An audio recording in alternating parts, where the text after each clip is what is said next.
Shalom, Yasha'Allah. First and foremost, we get all praises, honor, and glory to Yahweh, Bahashem, Yahweh Shai, Bahashem, Rakak Wadash, the Mansa Apostles, the elders, a great millstone, who rule well, and peace and blessings to the hopeful elect that pushes red gospel and sincerity and truth. This is your brother Tazakai Yahweh from the great millstone to the Annapolis camp. Coming at you another lesson through the spirit and power of Yahweh, Bahashem, Yahweh Shai, and Lord willing be edifying. Got another article from theguardian.com, and it reads, Ukraine. Hungary steps up threat to block EU weapons aid for Ukraine. Foreign ministers comments at odds with unity. G7 nations want to project a summit in Hiroshima. So it says this article came out today, May 19, 2023, the hopeful year that all these prophecies come to pass. And it reads, Hungary has stepped up threats to block further EU funds for weapons to aid Ukraine, marring a show of unity from Western nations at the G7 summit. The Hungarian foreign minister, Peter, we're just going to call him Peter, has said his government will block a further 500, I guess that'd be 500 million pounds, maybe, I believe, from, or euros, one of them, from the European Peace Facility, a fund used to reimburse EU member states that supply military aid to Ukraine unless Kiev removes Hungary's OTP bank from its list of war sponsors. Speaking on Tuesday, Peter also said the EU's latest Russia sanctions plan was fully contrary to common sense, and that the previous 10 had failed, according to a report on Hungarian government website. EU diplomat says Hungary has threatened to veto the 11th package of sanctions over OTP Bank, a move Budapest has often threatened but never carried out. The comments contrast with the show of unity the richest industrial nations want to project at the G7 summit in Hiroshima, where the U.S. and UK have announced further sanctions against Russia. Hungary's threats are likely to overshadow a meeting of EU foreign ministers on Monday and the bloc's ongoing talks in its latest Russia sanctions. Hungary has claimed it is blocking the latest tranche of European Peace Facility funds because the initiative was designed to enhance Europe's global security and was not to be used exclusively in Europe. One senior EU diplomat said the argument was a bit disingenuous, adding, the timing is miserable because Ukraine is on the eve of a large offensive to try to push back the Russian aggression. It does make me wonder if there is not much more narrow economic interest. Budapest has also drawn a link with Kiev's addition of Hungary's OTP Bank to its international sponsors award list, a group that includes 5 Greek companies, 4 Chinese. Why do that keep happening? Right here. A group that includes 5 Greek companies, 4 Chinese, 4 French, 3 U.S., and 1 British entity. While EU diplomats are irritated by Hungary's linkage of the issues, there is also a frustration with Kiev. Ukraine should always ask itself, do our actions help us or does it make stuff more difficult? The EU diplomat said, adding that it was still the wrong approach from Hungary. The European Peace Facility was set up in 2021 to help the EU prevent conflicts and bolster security around the world. Since the Russian invasion in February 2022, the EU has agreed to spend 4.6 billion, I want to say euro, I think, euros, I think that's what it is, on military aid for Ukraine via the facility. A historic decision to fund weapons for a country at war. Under the scheme, member states asked to be reimbursed for weapons, ammunition, and other military aid they sent to Ukraine. A second senior diplomat downplayed the consequences of the Hungarian threat, saying it would not have a real impact on real life nor change the volume of deliveries to Ukraine. Some things are reimbursed and others are not, the person said. Hungary has refused to supply any military equipment to Ukraine and has railed against EU sanctions against Russia, right? Showing what turmoil, amongst the beasts, NATO and the EU, saying like they're not ultimately on one accord. Going into the prophecies, going into, like I said, what's that, Matthew 12, Daniel 2, about them being against each other, the Lord when we get those, but just showing, prophecy coming to pass with these EU nations, going against each other. So it says, While so far never blocking either for what Salakia says, while so far never blocking either release of the funds or any overall sanctions package. Hungary's relations with the rest of the EU, including its one staunch ally Poland, are at an all-time low.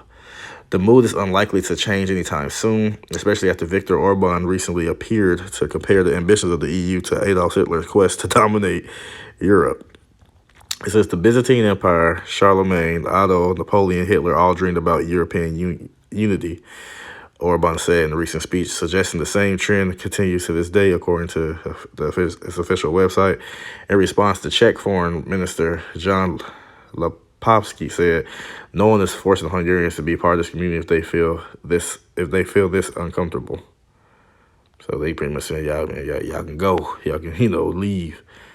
That's what that sounds like to me. But, going back to the title, it says, well, Hungary steps up threats to block EU weapons aid for Ukraine. So it's not saying Hungary steps up to support. They're threatening to block it. So, again, showing turmoil, amongst the EU, the beast, this beast system, right? Which go into, this is what, Yahushua, is speaking about, because when we read such scriptures as this, like, for example, when we read it, Matthew chapter 24, verse 7, for nation shall rise against nation and kingdom against kingdom. Normally one may think about, like, with a nation rising against each other, it's talking about what? Like, via, like, war, something physical, something like that. But they also can rise up against each other politically, geopolitically, so forth and so on, like what's going on right here, right? It's saying that Hungary, and this ain't nothing new. Like, even last year and the years prior, but Hungary they ain't been on one accord. They ain't been on the same page for the rest of the EU when it comes to certain things that are going on around the world. So, like, again, this don't necessarily have to be like, when nations against these nations and stuff like that, a military provocation. No, this could just be when they having their meetings and I veto this and everybody else on board, but this nation don't want to be on board. Hey, that's being against. That's not being on one accord. Right, so here again, for nation shall rise against nation, and kingdom against kingdom. Right, because majority of, like I said, those nations, that's ran in the EU are what? Majority of them are, as we know for example, just go look up a picture. Just look up a picture of France, Germany, Austria, Hungary, these places in the EU, so to speak. And the thing that you're gonna see is what? When it comes to the nations of people, you're gonna see white folks. Right, we understand that those are the main race, so to speak, of people who run those European countries in this time period right now. So right here, it's a kingdom or a nation against each other. See, it's Edomites against Edomites, right? And of course, there shall be famines and pestilence and earthquakes in diverse places. All these are the beginning of sorrows, right? And like I mentioned also in chapter 12, get that red letter. So even right here, right, Matthew chapter 12, verse 25, it's saying, Yahushua knew their thoughts and said unto them, every kingdom divided against itself is brought to desolation. So again, as we're seeing in this, this particularly, like I said, NATO and the EU is the beast, but in the particular of the beast, we're talking about EU, saying that the economic side, so to speak, of the beast, that's, like I said, every nation divided against itself is brought to desolation. So they are against themselves right now. Eventually, what we know that they're going to be destroyed altogether as one. But in the time period, approaching prophecy, this is going to be one of those things that indicate, the downfall in the end, get close to the end, that they're being against each other. And being against each other, eventually what's going to happen when it comes to the end all be all of World War III, we understand that in the beast shall hate the whore. Going to what? The whore being, Babylon the Great. And then, of course, the beast, the rest of the beasts, and they don't in the EU, right? They're going to go against Babylon the Great.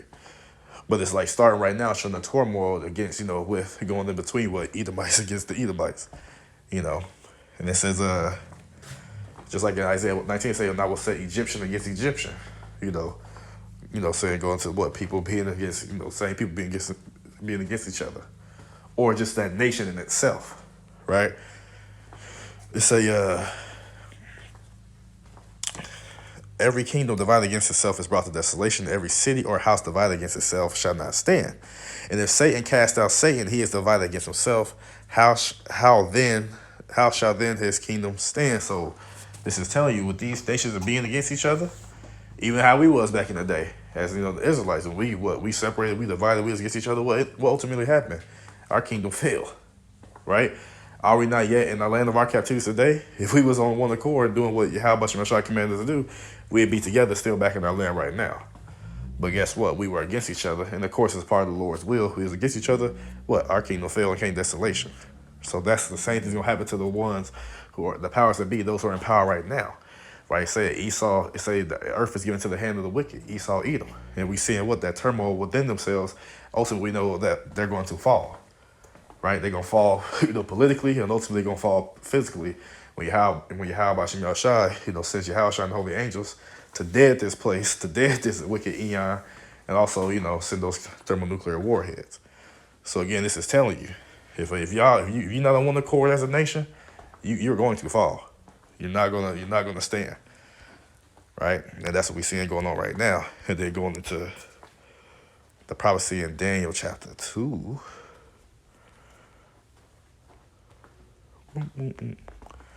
Right here. So starting at verse 40, this is Daniel chapter 2, verse 40. And the fourth kingdom shall be as strong as iron, for as much iron breaketh in pieces, and subdueth all things. And that's iron that breaketh all these, and shall break in pieces and bruise. So this part, the part that's just talking about iron, is talking about what? The legs, which was what? The pagan ancient Roman Empire, right? They were subduing all these nations, bring them under foot, saying, having all these tributaries, all these nations, they conquered, what they would say, the known world at that time, so to speak, majority of it, but at that time when the Roman Empire was at its, at its height, saying that it definitely conquered a vast part of the earth, they was, and they was in power. They was a force to be reckoned with, so to speak. So this is talking about the legs. And then what happened? They received a deadly wound. Satan was locked up for 1,000 years going to Esau, Edom. They was gone for 1,000 years. Then they came back into power. So now where we at with, with NATO and the EU, that beast going into what? As this scripture speaks about, verse 41, and whereas thou sawest the feet and toes, now we at the feet and toes, not just the legs. So the legs was in time past. Now in this time period, what? We're at the feet and the toes, right? Now it says, when thou sawest the feet and the toes, part of potter's clay, right? Part of clay and part of iron. That iron is indicating what? The residue of the pagan Roman Empire being revised, coming back, but not going to be as strong as it was back then. Going to what? That potter's clay, right? It say, the kingdom shall be divided, right? And that's what we seeing right now, even in this article and in other situations too. Not too long ago, I still got articles on through the Spirit, Lord, I may bring it out, but there was actual uproars, of the people, and I believe Germany and France talk about, they were saying that they wanted Babylon the Great, America, to leave NATO. You see, that's also showing what? Division and being divided, right? It say, but there shall be in it the strength of iron, for as much as I saw iron mixed with iron clay. So you do have some strong, European nations, going to, well, of course, Britain left the EU, but they still part of NATO. But you got like Great Britain. We just talking about nations in Europe. You got Great Britain, they pretty strong. France pretty strong.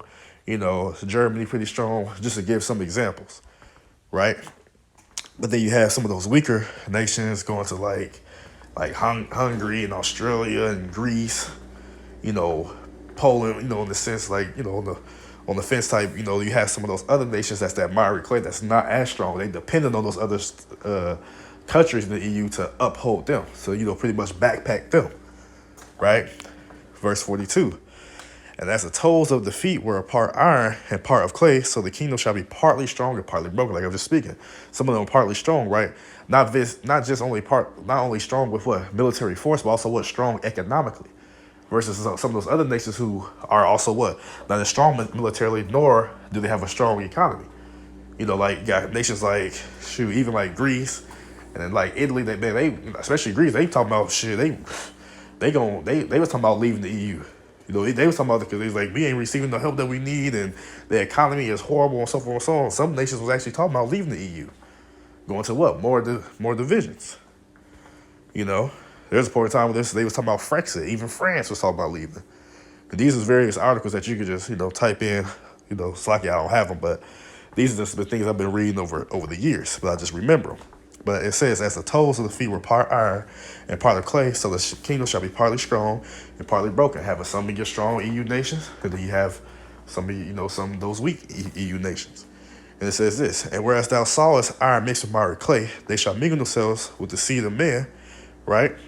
But they shall not cleave one to another, even as iron is not mixed with clay. And to pretty much get that simple breakdown on that is they're not gonna be able to see eye to eye. They're not gonna be able to be on one accord, right? It's gonna be some type of division. It could be, let's say 12 nations, 11 of them on board. So 11 of them on board, but just that one not. They just not gonna see. They not gonna all be on that one accord, seeing eye to eye. You know what I'm saying? Because some people get that. Well, say they're gonna mingle themselves with the seed of man. That talking about some. But at the end of the day, pretty much what's going on is they just not gonna see eye to eye. They're not gonna be on one accord, right? But then, like I say, but they shall cleave. They shall not cleave to one another, even as iron is not mixed with miry clay. You mix iron with clay, but it's not gonna cleave one to another. So it's not gonna stay. It's not gonna be stable. It's not gonna be, what I'm saying? Ultimately, it's not a strong foundation, so to speak. Amongst them, bilateral ties, political ties, military, they ultimately, we know that they're going to fall. They're going to collapse from within, and then it's going to transfer to outside.